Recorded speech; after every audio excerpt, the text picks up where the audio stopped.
FCAS is not just a military program.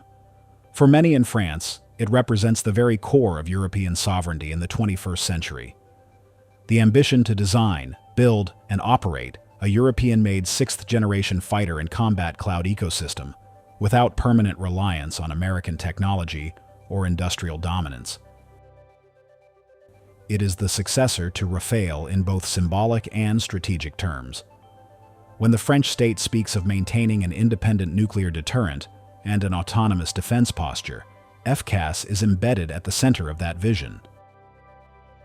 But at the same time, the program has now entered a turbulent phase that forces us all to question whether FCAS is genuinely the future cornerstone of European air power or has deteriorated into a trap of political expectations, industrial ego, and financial mass. For a French audience, the fundamental issue is straightforward. France cannot afford to fall behind in fighter technologies beyond 2040. Rafale, even with further F4 and F5 upgrades, will eventually reach the limits of aerodynamic and network-centric evolution.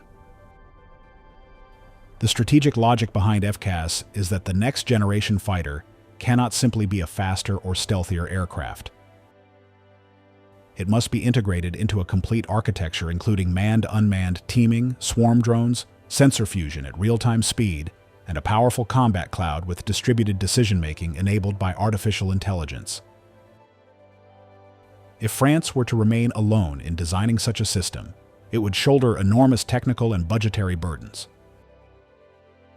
If France were to accept a collaborative European model, it would have to share leadership. And this is precisely where the current tensions lie. Dassault Aviation insists on retaining its role as the architect of the manned fighter platform. For them, this is an existential matter, not a trivial industrial negotiation. Dassault is not merely an airframe manufacturer. It is the custodian of decades of flight control software, avionics logic, systems integration, and protected intellectual property that forms the DNA of French combat aircraft. For Airbus, especially the German branch, equal work share is a political expectation tied directly to employment, prestige, and national technological parity. For the German side, a French-led FCAS is viewed as a potential repeat of Eurofighter history, where political compromises prevented Germany from retaining long-term autonomy in high-end fighter engineering. In short, both France and Germany see FCAS as a path to sovereignty. The problem is that they cannot share the same sovereignty. French audiences must also understand that FCAS is more than a bilateral quarrel. Spain is part of the program. Belgium has recently joined at a lower level. Italy and the United Kingdom are building their own rival system, GCAP, along with Japan. In other words, Europe has not converged into one strategic air power ecosystem. It is splitting into two or three. Some Central European and Northern European states are drifting into the orbit of the F-35. This risks transforming FCAS from a European technological rallying flag into an isolated French-German-Spanish bloc with decreasing influence across the continent.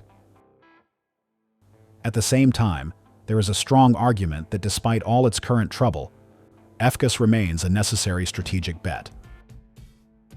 France has always been at its strongest when it leads through technological excellence and defense innovation. Rafale exports have demonstrated French engineering credibility on the world stage, from India to Egypt to Indonesia. The fear that foreign actors might undermine French fighter exports through covert disinformation campaigns only underlines how competitive the market has become and how valuable the Rafale brand truly is. The credibility of FCAS is built on that trajectory. The world recognizes the Rafale. Therefore, the world will take seriously whatever succeeds the Rafale. However, the year 2025 has made the stakes far more explicit. Germany's declaration of a year-end deadline to determine the future of FCAS is not a ceremonial remark. It is a political lever. Berlin is signaling that if industrial consensus is not reached, it is willing to pivot. For France, the message is clear. German participation is conditional. French leadership is not enough to guarantee program continuity. There is a real possibility that FCAS might evolve into a hybrid compromise where the combat cloud architecture remains jointly developed, but the actual fighter splits into different national or subgroup solutions. That would preserve some degree of European interoperability while fragmenting the core technological heritage of the aircraft itself. For France, such a scenario presents both opportunity and risk. On one hand, France could pursue a more independent NGF roadmap, ensuring that the successor to Rafale is a genuinely French aircraft with full control of intellectual property and nuclear delivery capability. On the other hand, France would bear a larger budget burden, potentially reaching beyond 100 billion euros throughout the life cycle of the program, and would lose the political shield of European unity when facing international pressure or strategic dependence on American aerospace supply chains. There is another dimension that French viewers must consider. FCAS is not merely about battlefield capability. It is about the political vision of Europe. If the European Union wants to exist as a global security actor, not just an economic one, it must be capable of producing its own high-end defense technology. And this is exactly where France finds itself as the most committed advocate for European strategic autonomy. The question is not whether France believes in that principle. The question is whether Germany believes in it to the same degree, or whether Berlin sees European autonomy as secondary to transatlantic alignment.